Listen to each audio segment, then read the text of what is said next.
ইটালিতে নতুন এসে যে ভুলগুলো অনেকেই করে বসেন সেইগুলো জানলে হয়তো বা আপনি রক্ষা পেতে পারেন।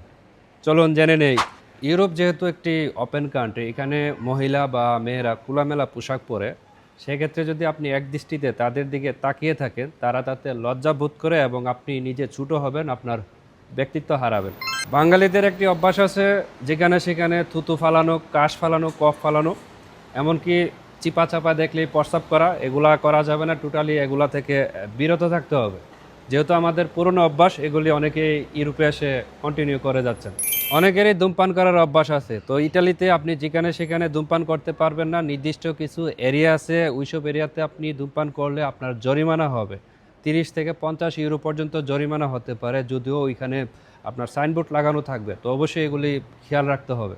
আমরা অনেকেই বাসে অথবা ট্রামে অথবা মেট্রো রেল দিয়ে কাজে আসা যাওয়া করি, এবং আসা যাওয়ার ক্ষেত্রে ফোনে পরিবারের সাথে কথা বলে উচ্চ সুরে, যেটা তারা টোটালি পছন্দ করে না, কারণ তারা এত জোরে কথা বলে না, তারা অনেক আস্তে আস্তে কথা বলে।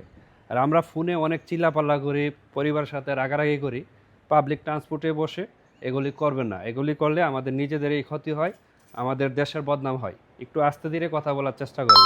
লাস্ট এবং ভেরি ইম্পর্টেন্ট, কেউ যদি ইউরোপের মেয়েদেরকে ইফটিজিং করেন বা টিটকারি দেন আর তারা যদি পুলিশ রিপোর্ট করে, সেক্ষেত্রে আপনার বড় ধরনের শাস্তি হতে পারে। এমনকি আপনার ডকুমেন্টস ডিপোর্ট করে সরাসরি বাংলাদেশে পাঠিয়ে দেবে প্যাকেট করে।